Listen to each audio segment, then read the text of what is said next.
Hello everyone, this is Najeeb Hashmi from Najeeb Hashmi's lectures. हम बात कर रहे थे लिवरेज के बारे में और प्रीवियस दो वीडियोस में हमने एक वीडियो में लिवरेज के बेसिक कंसेप्ट पर डिस्कस किया था। लिवरेज का मीनिंग क्या होता है, कहां से एक्चुअली ये कंसेप्ट डिराइव होता है और किस तरह से इसका मैकेनिज्म वर्क करता है। पिछले वीडियो के अंदर हमने बात की थी अबाउट द ऑपरेटिंग लिवरेज के ऑपरेटिंग लिवरेज का मीनिंग क्या, ऑपरेटिंग लिवरेज का फॉर्मूला क्या, ऑपरेटिंग लिवरेज का कंसेप्ट कहां से डिराइव हुआ, कैसे डिराइव हुआ और किस तरह से ये आपके ऑपरेटिंग रिस्क को डिटरमाइन करता है और कैसे आपके बिजनेस के ऑपरेटिंग प्रॉफिट का डिटरमिनेशन करता है और उसका इंक्रीज को शो करता है। अब आगे बढ़ते हैं हम और हमारा दूसरे लिवरेज पर डिस्कस करेंगे और ये लिवरेज अपने आप में बहुत इंपॉर्टेंट होता है फाइनेंशियल मार्केट के पॉइंट ऑफ व्यू से, फाइनेंशियल मैनेजमेंट के पॉइंट ऑफ व्यू से, क्योंकि ये लिवरेज जो होता है फाइनेंशियल लिवरेज, ये आपके बिजनेस की फाइनेंशियल हेल्थ को मेजर करने का एक बहुत ही इंपॉर्टेंट पैरामीटर, एक बहुत ही इंपॉर्टेंट टूल है।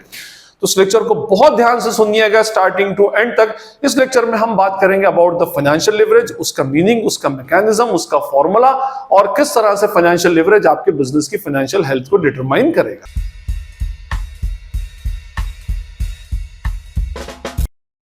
देखिए, फाइनेंशियल लिवरेज पे डिस्कशन करने से पहले हम एक नटशेल में थोड़ा सा लिवरेज के बारे में एक बैकग्राउंड क्रिएट करें ताकि फाइनेंशियल लिवरेज का कंसेप्ट और अच्छे से समझ में आए।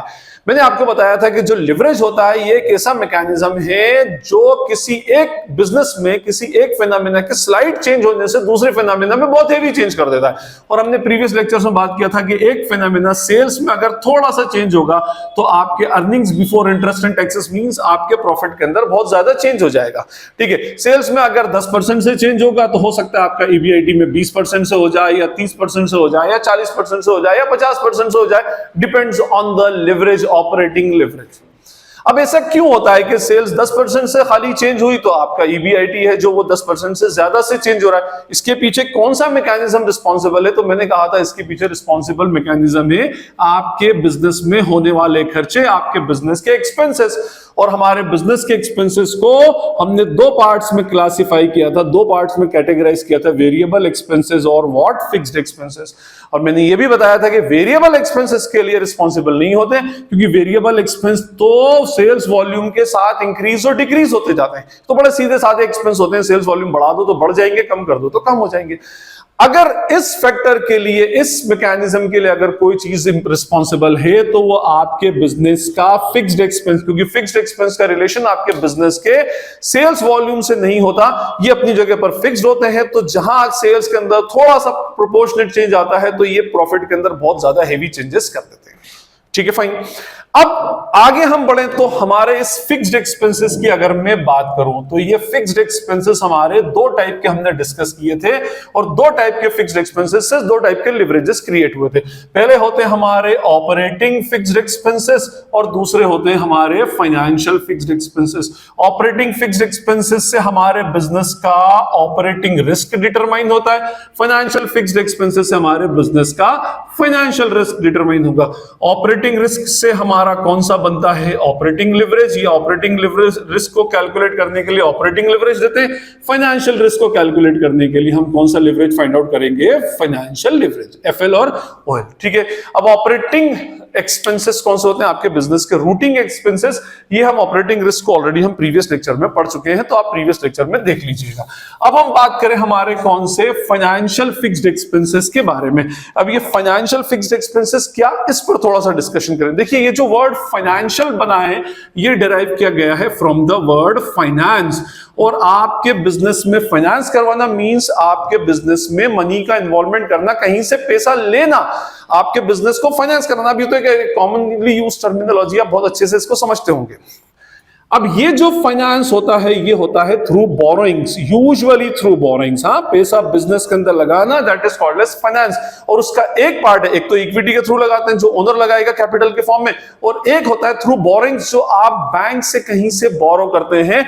ये जो बोरोइंग्स होती है, ये बोरोइंग्स के ऊपर जो भी रिटर्न दिया जाता है उसका रिटर्न वो कहलाता है हमारा इंटरेस्ट। और ये जो इंटरेस्ट है यही हमारा कौन सा है? Financial fixed financial expenses. और इस इंटरेस्ट के क्रिएशन की वजह से ही आपका सेकंड लेवरेज क्रिएट होता है, that is what? Financial leverage. और ये फाइनेंशियल लिवरेज आपके बिजनेस के फाइनेंशियल रिस्क को डिटरमाइन करता है कि भाई आपके बिजनेस में फाइनेंशियल रिस्क कितना है।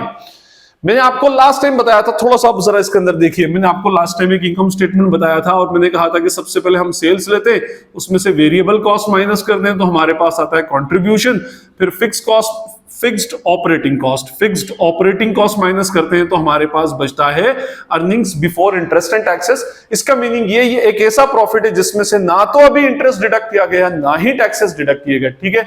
उसके बाद हम इसमें से इंटरेस्ट माइनस कर देते हैं तो हमारे पास बच जाता है अर्निंग्स बिफोर टैक्सेस, या मैं कहूं earnings after interest but before tax. फिर उसमें से हम जो भी परसेंटेज होता है इसका सर्टेन परसेंटेज टैक्स निकाल लेते हैं तो हमारे पास बच जाता है अर्निंग्स आफ्टर टैक्सेस।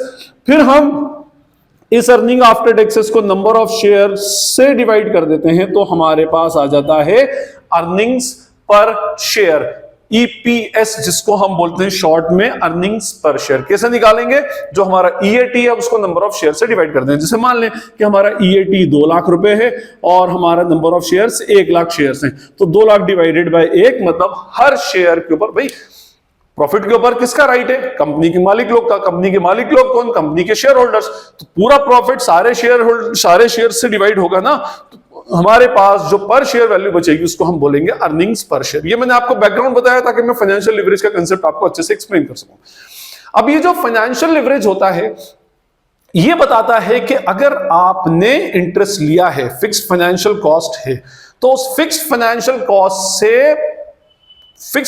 कॉस्ट को माइनस करने से पहले के प्रॉफिट और बाद के प्रॉफिट के अंदर क्या इंपैक्ट एक्चुअली पड़ेगा, कितना ज्यादा उसका इफेक्ट होगा, आपकी बोरिंग्स आपके प्रॉफिट को कितने नंबर ऑफ टाइम्स से इंक्रीज करती है। जैसे आपका ऑपरेटिंग रिस्क में आ रहा था, जैसे मैंने आपको बताया था लास्ट टाइम भी कि भाई ऑपरेटिंग लिवरेज का फॉर्मूला हमारा क्या बनता है? Operating leverage is equals to contribution upon EBIT. अगर आप इस पूरे इनकम स्टेटमेंट को ध्यान से देखेंगे तो कंट्रीब्यूशन और ईबीआईटी के बीच में कौन सा फैक्टर है? Fixed operating cost. Fixed operating cost से पहले की और फिक्स्ड ऑपरेटिंग कॉस्ट के बाद की वैल्यू ले ली तो हमारा ऑपरेटिंग लिवरेज आ गया। ऑपरेटिंग कॉस्ट से पहले की, ऑपरेटिंग कॉस्ट के बाद की वैल्यू ले ली तो हमारा ऑपरेटिंग लिवरेज आ गया। ऐसे ही हमारा जो फाइनेंशियल लिवरेज बनता है ये फाइनेंशियल रिस्क को बताता है। और फाइनेंशियल रिस्क किससे क्रिएट होता है? फाइनेंशियल रिस्क क्रिएट होता है इंटरेस्ट से। तो अब इंटरेस्ट से पहले की और इंटरेस्ट के बाद की वैल्यू क्या क्या है? ईबीआईटी और ईबीटी। तो फाइनेंशियल लिवरेज का एक फॉर्मूला होता है EBIT upon EBT, earnings before interest and earnings after interest, ठीक है। बिफोर इंटरेस्ट और आफ्टर इंटरेस्ट के बीच में हम रिलेशनशिप देखते हैं जिसके बीच की कड़ी कौन सी है? इंटरेस्ट अपने आप, और ये इंटरेस्ट इस प्रॉफिट को डिटरमाइन करके चलेगा। वैसे मैं आपको बता दूं कि फाइनेंशियल लिवरेज जो है ये रिलेशनशिप कैलकुलेट करता है बिटवीन ईबीआईटी एंड ईपीएस। अब आप बोलेंगे सर यहां आप ईबीटी लिखते हैं और बोलते हैं ईपीएस, तो एक्चुअली देखिए ईबीटी में से बचा क्या? टैक्स गवर्नमेंट को देने के बाद ईएटी किसका? शेयर होल्डर का, और शेयर होल्डर को हम नंबर ऑफ शेयर से डिवाइड कर देंगे शेयर होल्डर के प्रॉफिट को, तो ईपीएस आ जाएगा। तो फाइनेंशियल लिवरेज ये बताता है कि अगर आपके बिफोर टैक्स प्रॉफिट के अंदर कुछ परिवर्तन आता है, कुछ चेंजेस आते हैं, तो उससे कितने नंबर ऑफ टाइम्स, कितने मैनीफोल्ड टाइम्स में आपका ईपीएस एक्चुअली चेंज होता है। देखिए मैं आपको एक सिंपल से एक एग्जांपल देके बताऊं, अगर आप इसको समझे। फाइनेंशियल रिस्क फाइनेंशियल लिवरेज आपके बिजनेस के प्रॉफिट को कैसे बढ़ाता है। मान लीजिए मैं यहां पर 2 कंपनीज की बात करूं, एक है मेरी एक्स लिमिटेड और एक मेरी मान लीजिए वाई लिमिटेड। इसके भी नंबर ऑफ शेयर्स जो हैं वो 1 लाख है और इसके भी नंबर ऑफ शेयर्स जो हैं वो भी 1 लाख है, ठीक है। और इसका जो अभी ईबीआईटी है, अगर हम मान लें कि भाई इसका जो earnings before interest and taxes है वो मान लीजिए 10 लाख रुपए, यहां से ले रहा हूं मैं, यहां से, सॉरी ये यहां से, ठीक है, earnings before interest and taxes. इसके ऊपर का अभी मैं लेकर नहीं चल रहा क्योंकि ऑपरेटिंग लिवरेज में ऑलरेडी एक्सप्लेन कर चुका हूं। तो ये कितना है? 10 लाख है। इसका जो earnings before interest and taxes है ये भी कितना है? 10 लाख रुपए। इसके ऊपर जो इंटरेस्ट है मान लीजिए वो 5 लाख रुपए का इंटरेस्ट पे करती है, 50 लाख रुपए का डेट है और उसके ऊपर 10% से ब्याज पे करते हैं 5 लाख रुपया, तो इसके ऊपर 5 लाख बचा कितना? अर्निंग्स बिफोर टैक्सेस, ठीक है। इसका ईबीआईटी 10 लाख है लेकिन इसके ऊपर 80 लाख रुपए का लोन है 10% के ब्याज से, तो इसके ऊपर इंटरेस्ट कितना बनेगा? 8 लाख रुपए का। तो यहां पर 2 लाख रुपए जो हैं ये बचेंगे किसके? ईबीटी। अभी थोड़ी देर के लिए मैं टैक्सेस को निग्लिजिबल मान लूं कि भाई टैक्सेस मेरे नहीं है, ठीक है। मान लीजिए मेरे टैक्सेस नहीं है तो मेरा यहां पर नंबर ऑफ इक्विटी शेयर्स कितना हो गया, या चलो 50% हम टैक्स ले लेते हैं इसमें, मान लो कि इसमें टैक्स जो है वो 50% का टैक्स है, तो 2.5 लाख रुपए का टैक्स माइनस हो गया, तो यहां पर 2.5 लाख रुपया बचा क्या, earnings after taxes. Number of shares कितने हैं, 1 लाख, तो मैं ईपीएस अगर निकालने जाऊंगा तो 2.5 लाख रुपए का प्रॉफिट अगर 1 लाख शेयर्स में डिवाइड कर दिया जाए तो हर शेयर होल्डर के हिस्से में 2.5 रुपए का प्रॉफिट आएगा। This is called as our earnings per share. अगर मैं वाई लिमिटेड की बात करूं तो ईबीटी, इसमें से मैं 50% टैक्स उड़ा देता हूं तो मेरा 1 लाख रुपए का टैक्स माइनस करने के बाद 1 लाख रुपया मेरा बचेगा अर्निंग्स आफ्टर टैक्स। इसको अगर मैं डिवाइड करूं नंबर ऑफ शेयर 1 लाख से तो मेरा 1 रुपया पर शेयर ईपीएस आएगा। ठीक है, अब अगर आप यहां पर दोनों कंपनीज को देखेंगे तो आपको वाई लिमिटेड ज्यादा रिस्की लगेगी। क्यों? क्योंकि वाई लिमिटेड के ऊपर लोन ज्यादा है, इस पर 50 लाख रुपए का, इस पर 80 लाख रुपए का, तो लोन ज्यादा होने से इसके ऊपर इंटरेस्ट का बर्डन भी ज्यादा है, इसका ऊपर इंटरेस्ट का बर्डन भी कम। इंटरेस्ट का बर्डन कम होने से ज्यादा अर्निंग बिफोर इंटरेस्ट टैक्स भरने के बाद में अर्निंग्स आफ्टर टैक्स को अगर हमने नंबर ऑफ शेयर से डिवाइड किया तो 2.5 रुपया इसको अर्निंग्स पर शेयर मिल रहा है और इसको 1 रुपया अर्निंग्स पर शेयर मिल रहा है। लेकिन ये कहानी तब तक ठीक है जब तक आपका प्रॉफिट स्टेबल है। अब और अगर आपका प्रॉफिट बढ़ जाता है, मान लीजिए आपकी सेल्स किसी वैल्यू से बढ़ गई है ना, मैं अभी नहीं बता रहा कितने वैल्यू से बढ़ रही, सेल्स बढ़ने से नेचुरली आपका वेरिएबल कॉस्ट बढ़ा होगा, कंट्रीब्यूशन बढ़ा होगा, फिक्स कॉस्ट के बाद ईबीआईटी, मान लें आपका ईबीआईटी क्या हो गया, जस्ट डबल हो गया दोनों कंपनीज का। तो यहां पे लेता हूं मैं, ईबीआईटी हो गया मेरा 10 लाख से सीधा कितना, 20 लाख रुपया मेरा ईबीआईटी हो गया। ठीक है, चलिए जी, हमने ईबीआईटी ले लिया कितना, 20 लाख रुपीस। इंटरेस्ट पे कोई इफेक्ट पड़ेगा तो आंसर इज नो इंटरेस्ट, तो fixed operate fixed financial cost है, तो यहां पर मेरा कितना आ गया, 15 लाख रुपीस आ गया।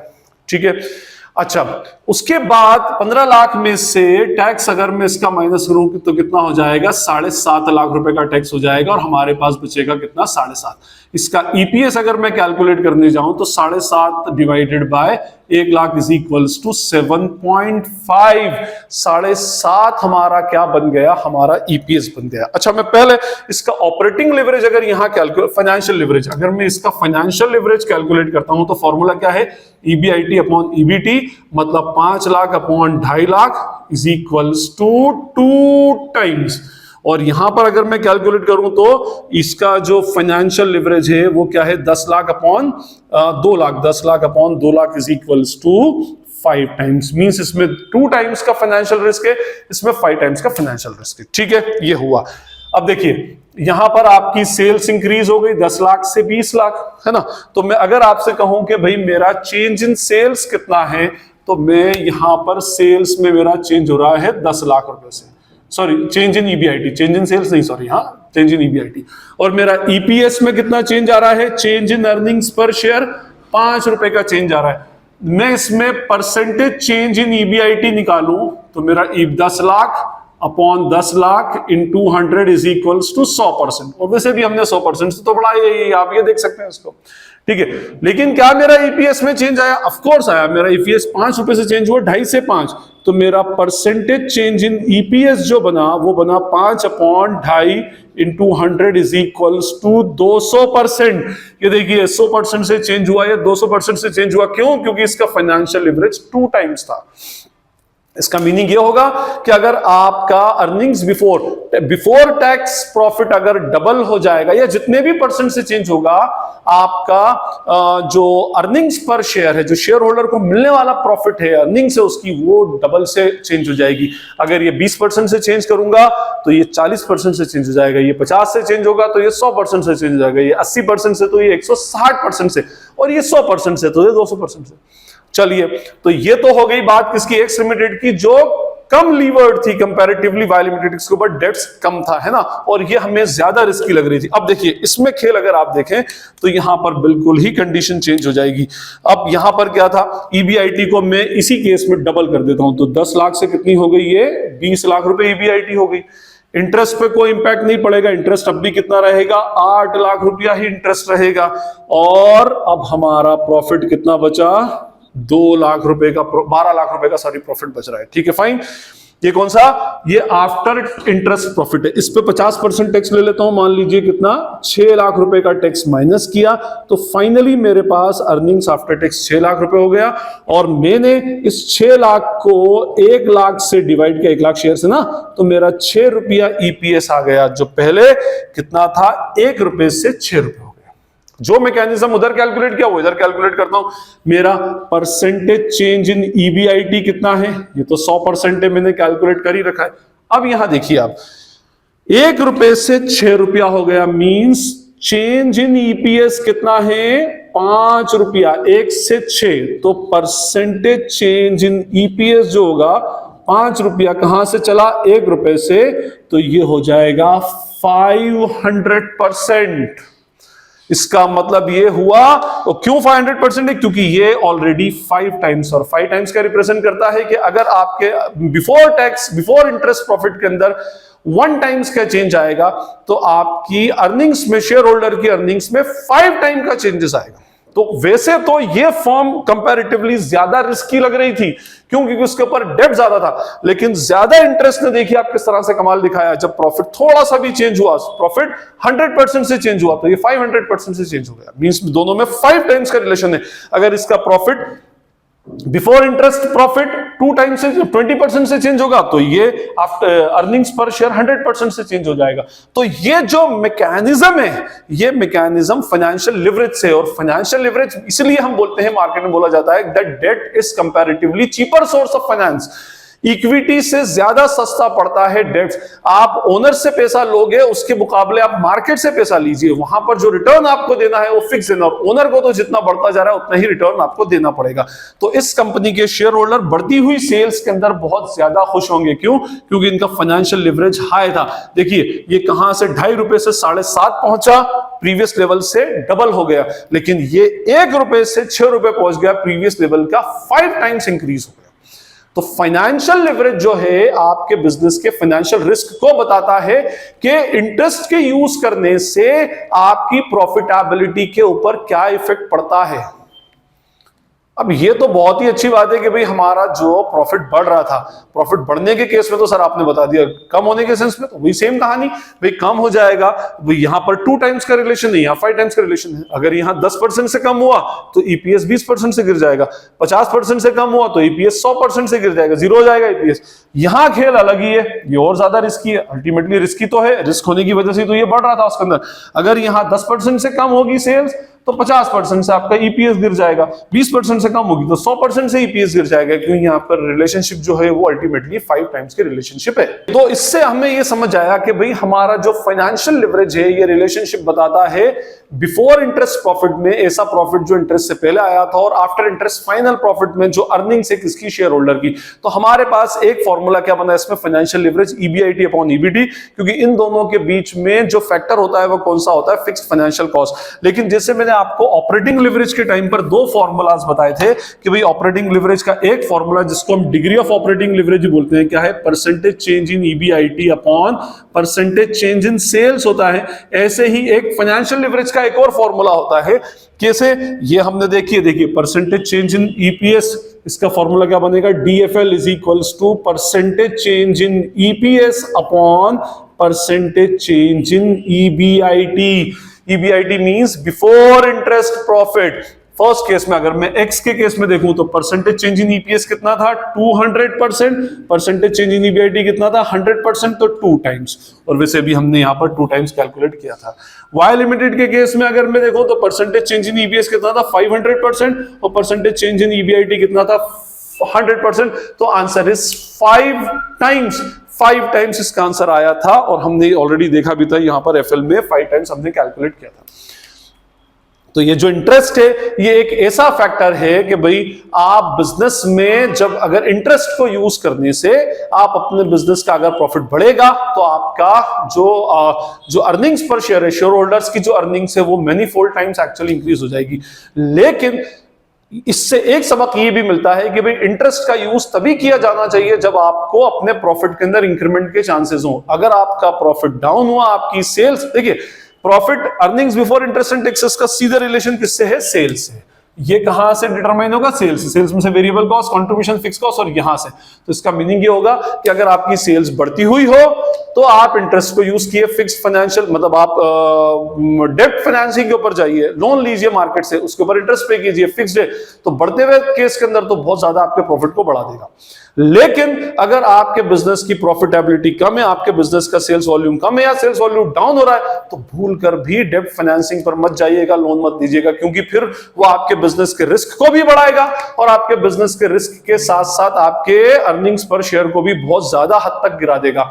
जैसे मैनीफोल्ड टाइम्स बढ़ा देता है, ऐसे ही मैनीफोल्ड टाइम्स क्या कर देगा, वो कम कर देगा। तो ये हमारा फाइनेंशियल लिवरेज का कंसेप्ट था। एक मैं आपको बताऊं भाई, फाइनेंशियल लिवरेज जो होता है मार्केट में कैसे यूज होता है, आपने सुना होगा लिवरेज ट्रेडिंग करके कंसेप्ट है, और मेरा एक ऑलरेडी लिवरेज ट्रेडिंग और मार्जिन ट्रेडिंग के ऊपर एक लेक्चर डेडिकेटेड बना हुआ है, आप उसको देख सकते हैं वहां से। उसके अंदर मैंने इन डिटेल उसको एक्सप्लेन किया था, बट मैं शॉर्ट में आपको बता दूं, मार्केट में, फाइनेंशियल मार्केट में, स्टॉक मार्केट के अंदर, कमोडिटी मार्केट में कंसेप्ट चलता है मार्जिन ट्रेडिंग का, और इस मार्जिन ट्रेडिंग को हम एक और नाम से जानते हैं, कौन सी, लिवरेज ट्रेडिंग।